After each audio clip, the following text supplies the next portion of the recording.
Hi everyone, it's Graham again and welcome back to my channel. So today I am here with my November reading wrap-up. I read 4 full books in November. I started reading a book, didn't finish it, but I will carry it over into December. And I read 1 short story. I also read a couple of other things for review, but I'm not going to wrap those up here because I just don't fancy it. So yeah, today I am festively turned out in an elf hat. I love this hat, it's so cozy, but I'm kind of sweating in it right now, so yeah, it might come off some way during the video, so if all of a sudden it's gone, yeah, I've taken it off. I've also got a Keep Believin' t-shirt, and I just love this t-shirt, it's so cool. Santa with sunglasses on. Whoa, I nearly fell back then. One of these days, I'll get it right. Start to finish, and it'll be fab. But today, clearly, is not one of those days. But anyway, without much further ado, before I start digressing and going off into tangents of other subjects, let's get into the books. So the first book that I read in November was an absolute standout for me. I adored this so much.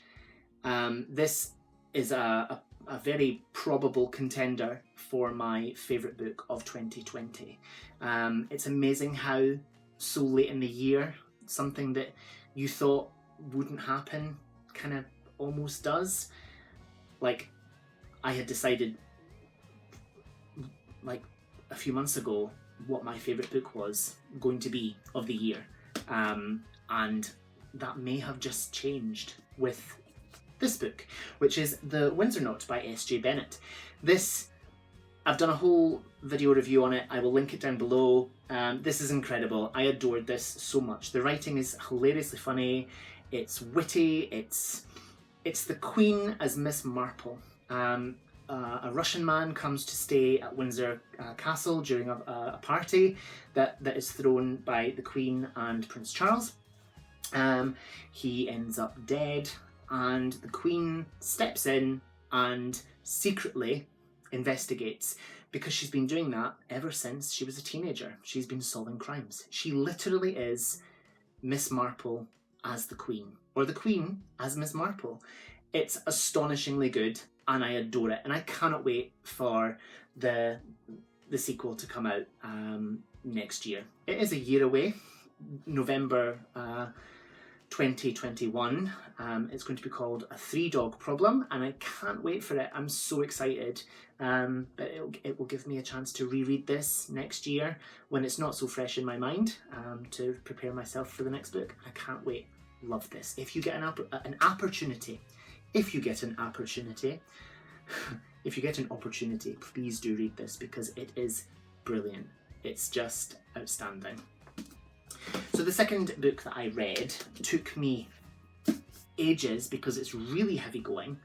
As November was non-fiction November, this is a piece of non-fiction. It's a memoir, and it was also the choice for Simon and Mel's Sykes and Savage Book Club, and this was November's pick. It is I Am an Island by Tamsin Calidas. This tells the story of Tamsin Calidas, who used to be, what was she?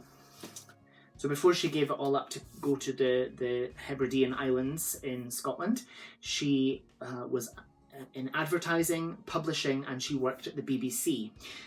It doesn't really go into very much more detail than that, but she left all that behind. She moved to a Hebridean island in Scotland with her then husband Rab, who unfortunately they are now no longer together, but she remained on the island.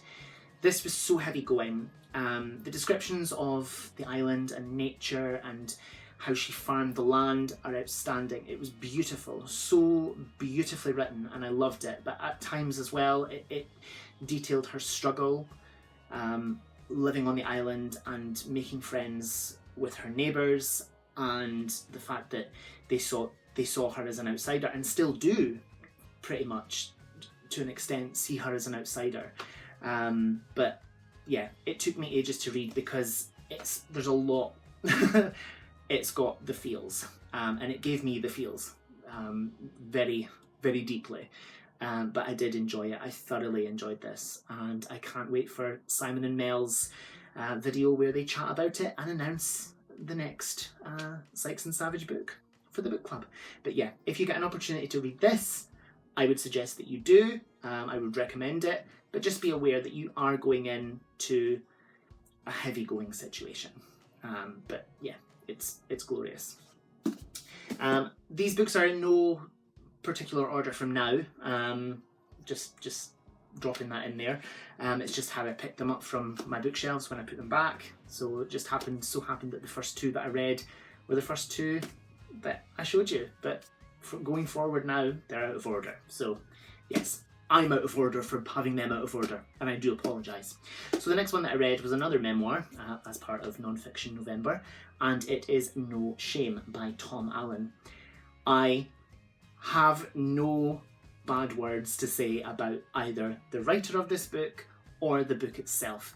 It's hilarious, heartbreaking as well, and I kind of saw parts of my own growing up, the struggles that I went through, coming to terms with the fact that I was gay and trying to hide that from people unsuccessfully because I've been told I just have a gay face. I don't know if I don't think that's a compliment, but yeah, that's what I've been told. So yeah, I saw a lot of my young life in this. There's not many years between Tom and I. I think he's like 36, I want to say. So I've just turned 34. So we're kind of a similar age, and we grew up in the 90s. And yeah, this was hilarious, heartbreaking, and acerbically witty. The writing was just so on point, and yeah, I wished it was longer. It was very short, and I'm kind of hoping that he may bring out more. And this guy, if you haven't heard of him before, he is hilarious. He does Bake Off The Professionals, I think Bake Off The Extra Slice with Joe Brand, and he's always on things like Countdown Cats Do Countdown or something. 8 out of 10 cats does Countdown, something like that. And he also does other sort of funny chat show type things. Like, I'm sure he's been on Taskmaster. I may be wrong, but yeah, hilarious and just so worth the read. Yeah, and my husband and I also watched a live stream on fane.co.uk. I'll pop it down in the description below, and he was discussing this book with an interviewer, and everything was socially distanced. It was all done COVID safe, but just the way he described this book, and I was reading it, I was in the first few pages of reading it when I saw the live stream, and it made me want to just devour it so like there and then, because hearing him talk about it, when you read the book you hear it in his voice, and that's just fabulous because he has the poshest voice on the planet. He's posher than the Queen, and it's fabulous. So the next thing I read was a short story, and it is from this little book, which is The Tales by Edgar Allan Poe.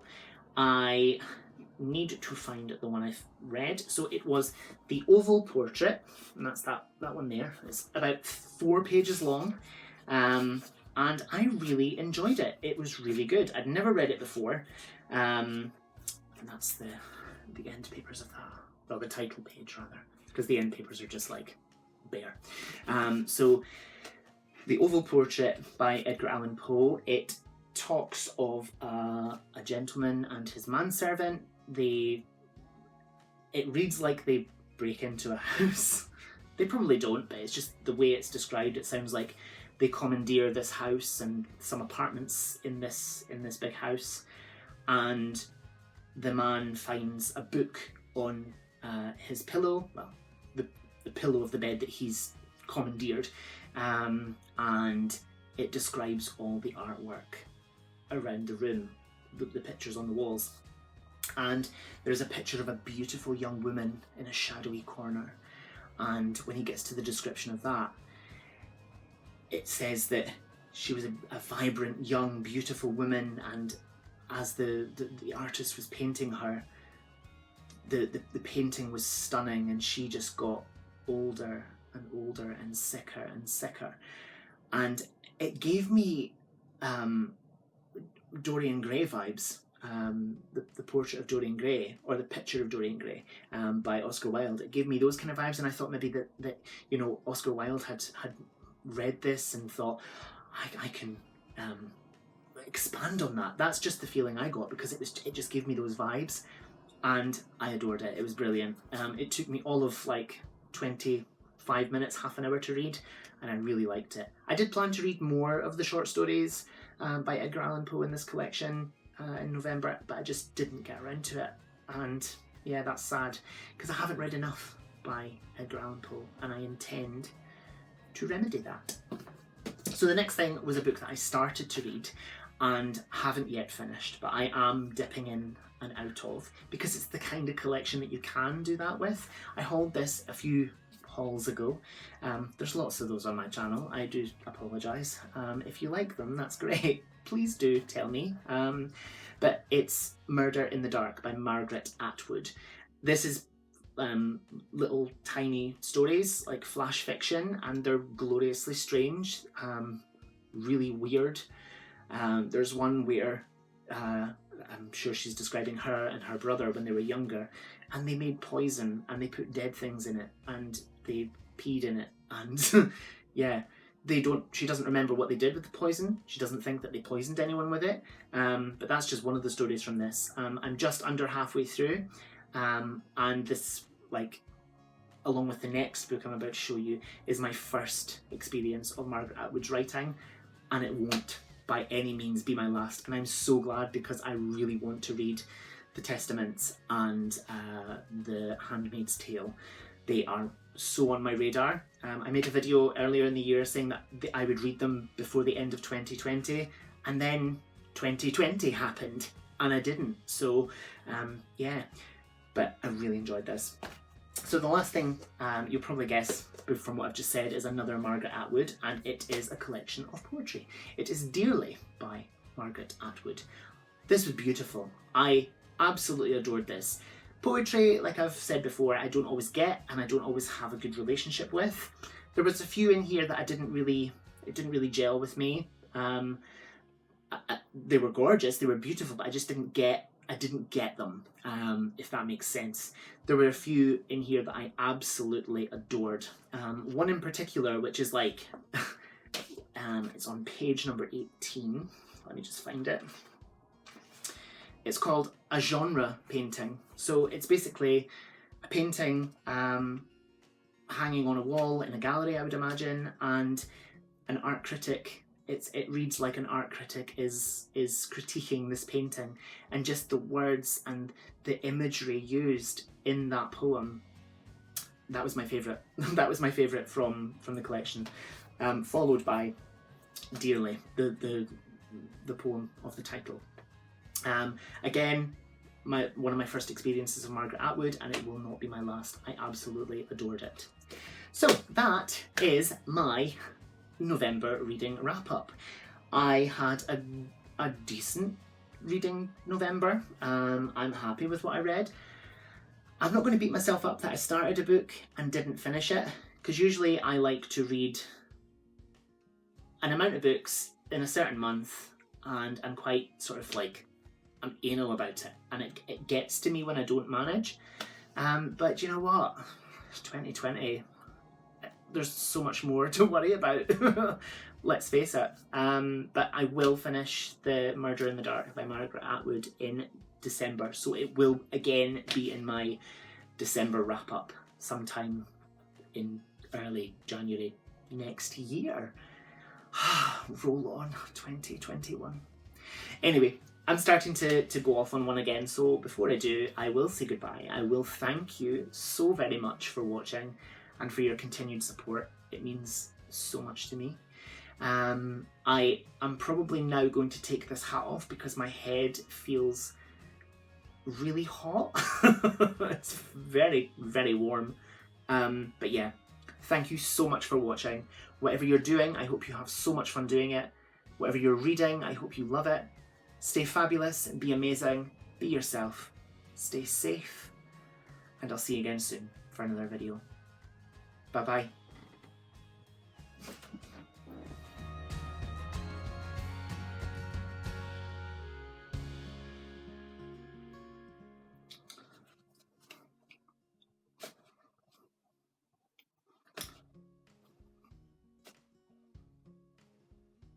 Hi everyone, it's Graham again and welcome back to my channel. So today I am here with my November reading wrap up. I read quite a few books. Every single time I always forget how many books I've read.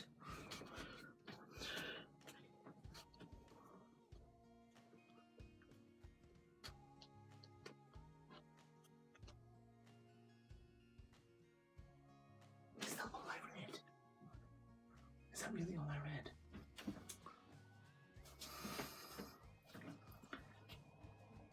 Hi everyone, it's Graham again.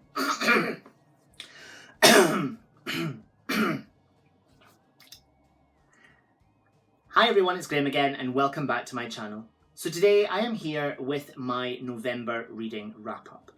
I read 4 full books in November. I read a short story and I read something else. Is that really all I read?